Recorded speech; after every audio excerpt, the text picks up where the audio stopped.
So this game I did my thing, got the quick first quarter double-double, and I thought I was going to go into greatness, but you know, refs, they trying to keep the other team back in the game. They got into a little foul trouble. We're going to see what happens at the end of the game. So, I wanted to break down the NBA Finals before it started. I didn't get the video out in time. That's completely my fault. It was a mismanagement of time. So, I apologize for that. But I got a prediction out before the first round started. I only called one series wrong. I didn't make one for the second round, but if you follow me on Twitter, you know that I didn't get any wrong. And then when it came to the third round, I got none wrong. So, let's get into the NBA Finals, where I'm expecting to call this one right also because I'm a matchups guy. I just understand this better than most people. I said all the last couple of weeks that I felt that the Warriors were going to win with a gentleman's sweep. And for those of you who don't know what that is 5 games. And that's just because the other team has LeBron James, and if you got LeBron James, I'm going to give you one game. Even though that didn't happen back in 2007, I'll give you one game. So, the reasons why I chose it, let's break it down by matchups. Forget about all the historical data and stuff on paper that says that the Warriors should definitely win, such as teams that win 67 games or more. I think the only time a team didn't win the championship was the Mavericks when they lost in the first round that weird year. Forget about all the historical data that talks about like players' ELO ratings or players that have that many home wins. Because the Warriors, I think, are like what 47 and like 3 or something like that. In the including the postseason also for their home record. You're not gonna beat a team that's 47 and 3 in a 7-game series where they have 4 home games. That's not going to happen. That is based on fact, based on precedent. That is not going to happen. Cavs in 7 is no possible chance, unless I don't know, for some reason the Warrior plane knock on wood, like it has like an accident or something like that and half the players can't start. Other than that, it's not going to happen. So let's just break it down for why I feel that. Let's go matchup by matchup. The point guard spot. Now I saw some people on ESPN say the only reason why they give Stephen Curry the advantage over Kyrie Irving is because Kyrie is injured. And I just felt that is so disrespectful to the reigning MVP. The guy who's taken over every series he's played so far. Now, to be fair, Stephen Curry has had the luck of going against an injured starting point guard in every round. Drew Holiday was injured for the Pelicans. Mike Conley was injured. Patrick Beverley was injured. Kyrie Irving's injured. Like, I mean, come on, how can a guy get so lucky? But the thing is, Steph Curry was beating them when they were healthy. It really didn't make a difference at all. It's not like these guys, well, except for Mike Conley, none of these guys are just stalwart defenders. They're not all-NBA defenders. And speaking of all-NBA, Stephen Curry had the opportunity, he had the unique chance in history to be the first person to ever have to go through all 4 other members of the all-NBA first team in order to win the championship. And I'm talking Anthony Davis, Marc Gasol, James Harden, and then LeBron James. That has never been done. Stephen Curry is something special. Kyrie Irving is a good player. He's Uncle Drew. We love him for his handles and his shot and his swag, whatever, if you could say swag in 2015. But Stephen Curry is something special. He is the greatest shooter of all time. And I mean that. Better than Larry, better than Drazen. Reggie called him the best.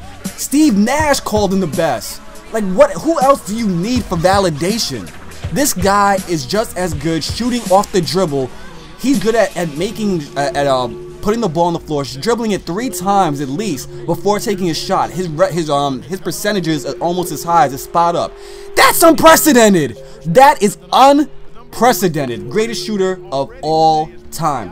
And then it's Kyrie Irving. Now, to be fair, this year, as good as Stephen Curry was playing, I don't care if Kyrie Irving was healthy and Stephen Curry was injured. The point guard matchup goes to the reigning MVP. So now let's go to the shooting guards. Now, sure, Shumpert started, but it's really J.R. Smith. We all know that's the truth. Some people they tried to call him the 5th best player inside this matchup. That's absolutely wrong, first and foremost, because I can easily name LeBron, Kyrie, Stephen, Clay, and Draymond right there. Easy 5 better than him.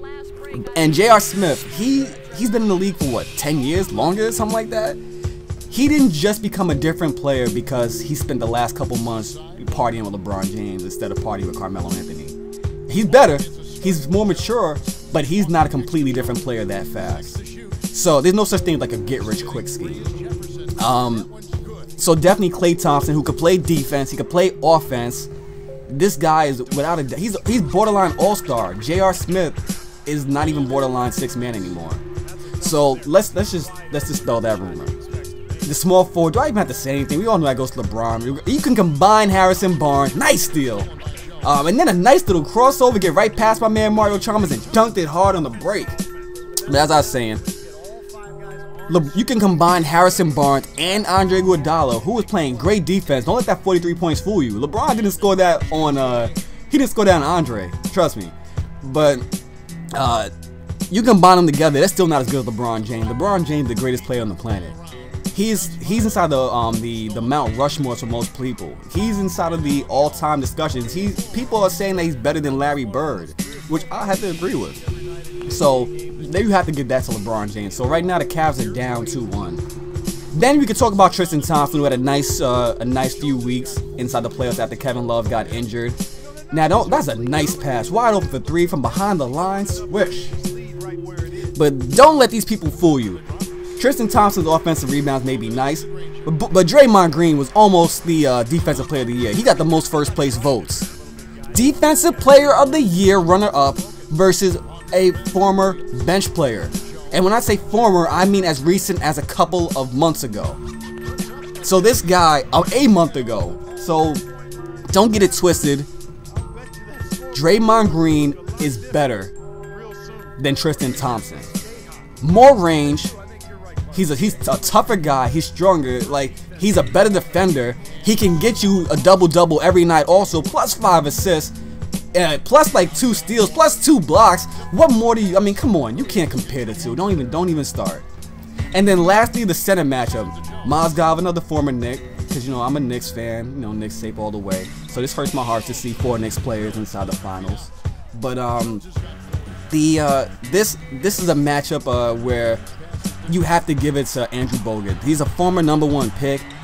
His defense is so noticeable that it's to the point where the only reason the Warriors didn't advance in the playoffs for the last 2 seasons is because he was injured. When he's there, look what happened. #1 defense, inside efficiency, #3 really inside of all other numbers. But also, they made it to the finals. First round, finals. First round, final. You can't give all that credit to Steve Kerr. They were missing a huge piece. And that huge piece was 7 foot, 280 pounds of Australia's finest. So let's tally it up. The starting lineups, we're gonna have to give that to the Golden State Warriors because they have 4-1. The only advantage that the Cleveland Cavaliers have is LeBron James, the best player versus the best team. And historically, the best player can't get it done. Last time we seen that happen was Dirk Nowitzki, and that was something special. He was hitting more shots. Like, you thought his sliders were turned up. That was a once in a who knows how long experience. And LeBron James is no Dirk Nowitzki when it comes to the shot or clutch. So now that we have hindsight, you know, which is 2020, LeBron James is playing without Kyrie Irving the rest of the way. So I already thought it was gonna be 5. I fouled out. I was having a special game, man. I fouled out. But as I was saying, LeBron James is playing without Kyrie Irving the rest of this way. I'm still going to give them the 5 games because it wasn't predicated on Kyrie Irving being healthy. It was predicated on LeBron James' greatness. So who knows? Maybe they'll catch the Warriors on an off night at home during their trip, the home portion of the finals. But if it goes anything past 5, I'll be absolutely shocked. Absolutely shocked. And I'm a guy who bets on these type of things, so I'll be shocked. So let me know what you guys think. If you agree or disagree, you know, leave in the comments as always. And hey, hit me up on Twitter. I'm talking about this stuff the entire way through. Let's go back and forth on there.